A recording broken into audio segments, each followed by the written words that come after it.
To meet you. Welcome to Dayton. We'll talk about the race, obviously, but we've got to start with your qualifying run yesterday. I was there. Basically 10 minutes left in the qualifying. You're on your third and final attempt on the car, and you just stood on it and stuck it in the show. How did that happen? Yeah, I mean, I'm still a little unsure about exactly how it happened. I mean, we'd had a difficult weekend, and the Thursday and Friday, we seemed pretty good. We had, I think, 20th fastest roughly on Fast Friday, and I thought, okay, maybe we can get in on day one with a solid run. That didn't happen. We lost some speed on the Saturday. We were a little confused, came back Sunday, and we lost even more speed, and then at that point you start getting worried. Right. And we never really found out where it was, where it was going. So after our first run on Sunday that clearly wasn't going to be good enough to get us in the show, we threw a whole different setup on it and took a bit of a chance, really. We didn't quite know how that was going to go, and we went out, tried to do a run, didn't go very well, and at that point I think it wasn't so much panic, but you could see that there was some concern amongst the team and myself. Sure. But we made some, I guess we didn't allow ourselves to panic. I didn't let the stress of the situation get on top of us, and we made some small adjustments, some tire pressure adjustments, which is all we had time for. And then that last run was just, from my side, it's got to be everything. It's now or nothing. So it's hold it flat out, hang on, close your eyes, don't breathe for 4 minutes or whatever it is, however long it takes us to do that run, and whatever happens, happens. But yeah, when I saw the first lap time, I thought, this is okay, this is good, this has got a chance. And then we had a little issue that the oil temperature warning was flashing at me during the run, and we actually found out that I thought the engine was blowing up, but actually a speed sensor inside the wheel had come off, and it was rattling around within the wheel. Gotcha. And was giving me so much vibration on the fourth lap I couldn't see where it was going. The vibration was crazy. But we made it to the end. Made it to the end of the run and got in, and that was the most important thing. And seeing the crew guys' face was a pretty special time for all of us.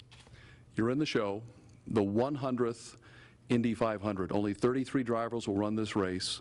You're one of them. Has that hit you yet? Do you allow yourself to get caught up in that, or you just try to focus on the job that needs to be done? Yesterday it hit me a lot, more so than it ever has done. I mean, this is now going to be my fourth 500, and I'd never been close to missing the show before, so I'd never experienced that side of it. But when you get close to missing the show, and then you finally get in, number one, it makes you realize how much Indy means and what a special place and event it is. And I think there's no event like it, certainly no racing event like it in the world. But yeah, then it's the 100th anniversary, and to be a part of it and in the way we got into it is very special. But at this point, I mean, it's one of those things you never, before the race, you knew it was going to be a tough year to get into. There's a lot of strong competition, but you never let yourself think of, I might not. I mean, the shock would be if you didn't get in, because you prepare yourself for the race. This whole month you're talking about the race. You don't talk about it as if I qualify. Right. So now we're in. It's relief. It's okay. We achieved what we thought we were going to achieve and get in the race. It was tighter than we hoped, but we're in. And now it's all business for this week. And like I said, I've been through this before, so I know how this week leading up is. There's a lot of downtime, a lot of media, but a lot of non-track activity. I mean, we really don't have much running now until race day. Right. But I know how this goes. So this is a part where the experience kind of plays in, and you can keep yourself relaxed, and you know what to do. I mean, last year we had a tough qualifying where we qualified 26th, but we finished 4th in the race. So I've kind of been through the tough qualifying weekend before and come out with a good result the next weekend. So we've got to do the same thing again this weekend. I was going to say, you were one of the really good stories last year. I mean, that 4th place finish, I think, caught a lot of people by surprise. This year it kind of sets up the same way. You're starting a little bit toward the back. What's your game plan for Sunday? Well, I mean, qualifying in a race car are very different at this place. Now it's basically the same as last year. We've got to make sure that we put together a good package, a good race car. It's a little difficult to say exactly what that is because we've had so little running. It's rained a lot of the test days that we've had, and obviously we had to get the car in the show, so we had to work a lot on qualifying, which has meant that we haven't been able to put our time in the race car. So we're going to have to do some thinking about what the race car is. But if we get a good, solid race car, then this race is all about being there. It's being patient. It's just getting places when you can make them by half race distance. Then we need to get ourselves in a reasonable position, close to the top 10. And then at that point, you you keep being patient, but you wait till that last two stints, and then you really go. But you've got to get there, because a lot of the big guys, a lot of the main guys, they self-destruct. I mean, that's one of these races so long, and so many people self-destruct with mistakes, whether in pit box or on track or whatever it is, and you just got to be one of those guys that doesn't. And like I said, last year we had a perfect race where everybody did everything perfect, and this year we've got to replicate that. I've got to drive perfect. The team have got to do perfect pit stops. We've got to put together a good, well-balanced car, and if we do that, then I think we can come through the field and have a good race. Let me ask you just two more things. There have been years where once you get past the fourth or fifth row, the field starts falling off. But I looked last night after I got home at the lineup. I mean, there are good, solid drivers all the way through row 11. This is a very deep field. And I believe I read somewhere it's only 2.5 seconds difference between 1 and 33 as far as qualifying time. So they're tightly packed, and the quality is distributed, I think, very evenly through the field, don't you think? Yeah, I mean, it's unbelievable. I mean, when you look at bump day yesterday, I mean, you have two of the Andretti cars, which are, one of the top teams and have been for many years. Right. In the IndyCar series, and you've got Ryan Hunter-Reay, Mike Conway, who won the race at Long Beach, a few weeks back, and he's not in the field. And I said Ryan Hunter-Reay, who's, I mean, he's one of the championship contenders, and he didn't make the field.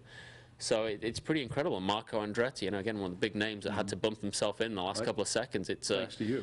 Yeah, thanks to me, which was nice. I mean, yeah, it's always fun to kind of try and put one over on some of the bigger teams, but.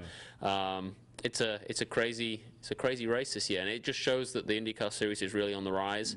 That the amount of strong drivers and teams that we have in it this year, and it's certainly made I think everybody's lives a lot harder, and it means more to make this race than I think for a long time, just because of that level of competition. So again, for us and the Boy Scouts car, it was extremely satisfying to get in the way we did yesterday. Obviously, we'd like to be in a little more comfortably on day one. That's the ideal, but from a standpoint of making it exciting, we definitely did that. We made it an exciting day for us yesterday. Maybe too exciting for us, but good for the fans and good for the Boy Scouts. Last question about the 2x2 restart. Been a lot of discussion about that. You guys have done it on the street and road courses up to this point, but this will be the first time it's going to be attempted on an oval. And of course, there's more focus on Indianapolis than any other race you guys run all year long. There's been a lot of concern. There's been some discussion about drivers maybe possibly going to Brian Barnhart and saying maybe this may not be the best idea. Do you have concerns about the first 2x2 restart being attempted at Indianapolis on the first oval with the world watching? I think all the drivers have expressed concern. Ultimately, it's about what what the fans want, and it's about putting on a good show. And I think all the drivers are very willing to try, as we have done this year, is to try something, whether it results in more incidents as it has done so far this year. If that's what the fans want, and that's what the people are going to tune into the race to see, then we're all willing to give it a go. I mean, I think the interesting thing from Indy, some of the ovals are going to be fine. When we get to places like Texas, 2 wide restarts are going to be no problem because we can run 2 wide. The tough thing with Indy is it's a one-groove racetrack. You can't run on the top groove. Well, the marbles build up. The marbles build up. So at the beginning of the race, maybe it won't be so bad if drivers use the head, which is usually a rare thing anyway. But as the race goes on and we get the marbles, if you move 2 feet, you miss your line by 2 feet, you hit the marbles, which for those that don't know are little basic pieces of rubber from the tires that basically make it like ice. It's like suddenly hitting ice and just sliding up the racetrack, and you can't control it. At that point you go in the wall. So I think there's certainly some worry that if you get pushed out there on that restart, if you're one of those guys that gets pushed on the outside, it may be hard to keep the car under control and keep it off the wall. But I think all the drivers have to just use the head and realize that it's a long race. Certainly from my side, I'm going to try and practice that as much as I can in the race, and be as patient and as sensible as I can be. I'm sure you'll see a few guys that won't be. Maybe they'll get away with it, maybe they won't. It's a difficult one, but you've got to, this whole race, regardless of 2 wide restarts or not, is about it's about weighing up the aggression, the risk versus reward. At some points you have to take the risks. At other points you've got to realize that it's not worth it, because you've got to make it to the end. You can't win this race if you don't make it to the end, and these restarts could be the undoing of a lot of people. You were a great story yesterday. Hopefully you have more for us on Sunday. I hope so. Thank you, sir. Thank you. Thank you. Pleasure.